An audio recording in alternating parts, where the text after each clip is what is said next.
నమస్తే, welcome to Andhraprabha. నేను మనస్విని. ఏపీలో పలు జిల్లాల్లో పెట్రోల్, డీజిల్ కొరత తీవ్ర రూపం దాల్చింది. ముఖ్యంగా ఎన్టీఆర్ జిల్లాతో పాటు మరికొన్ని జిల్లాల్లో అనేక పెట్రోల్ బంకుల వద్ద నో స్టాక్ బోర్డులు కనిపిస్తున్నాయి. దీంతో ఇంధనం కోసం వాహనదారులు తీవ్ర ఇబ్బందులు ఎదుర్కొంటున్నారు. ఎన్టీఆర్ జిల్లాలో పరిస్థితి మరింత తీవ్రంగా ఉందని తెలుస్తోంది. పలు పెట్రోల్ బంకుల్లో పెట్రోల్, డీజిల్ నిల్వలు పూర్తిగా ఆగిపోవడంతో వాహనదారులు నిరాశ చెందుతున్నారు. కొన్ని చోట్ల బంక్ సిబ్బందితో వివాదాల మధ్య వాగ్వాదాలు కూడా చోటు చేసుకుంటున్నాయి. అయితే ఇప్పటి వరకు సజావుగా ఉన్న ఏపీలో ఉన్నట్టుండి ఈ పరిస్థితి ఎందుకు వచ్చింది?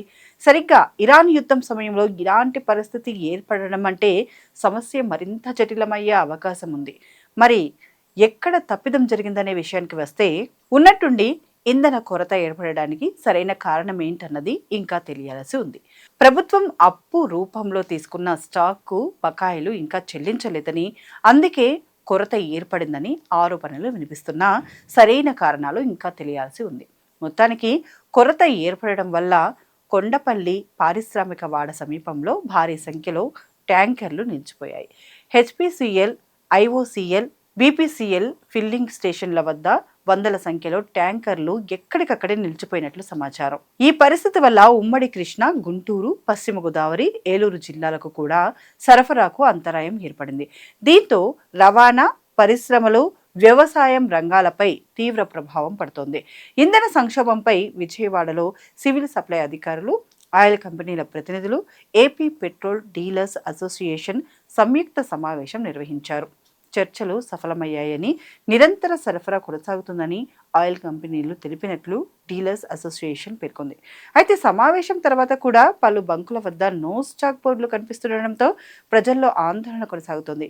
సమస్యను వెంటనే పరిష్కరించి సాధారణ సరఫరా పునరుద్ధరించాలని ప్రజలు డిమాండ్ చేస్తున్నారు. ఈ విషయంపై ముఖ్యమంత్రి చంద్రబాబు సమీక్ష చేశారు. రాష్ట్ర వ్యాప్తంగా జిల్లాల్లో పెట్రోల్, డీజిల్ కొరతలపై ఆరా తీశారు. ఈ సమస్యను పరిష్కరించాలని సిఎస్ సాయి ప్రసాద్ పౌర సరఫరాల శాఖ అధికారుల్ని ఆదేశించారు.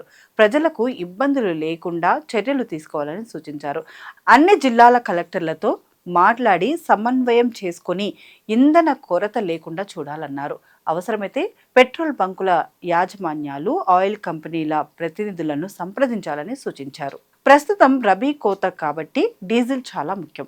వీటితో పాటు ఇరాన్ యుద్ధ ప్రభావంతో ప్రజల్లో భయాందోళనలు ఉన్న సమయంలో ఇలా జరగటం వల్ల మరిన్ని అనుమానాలు తలెత్తుతాయి. అందుకే ఇలాంటి పరిస్థితి భవిష్యత్తులో మళ్ళీ తలెత్తకుండా అధికారులు అప్రమత్తంగా ఉండాల్సిన అవసరం ఉంది.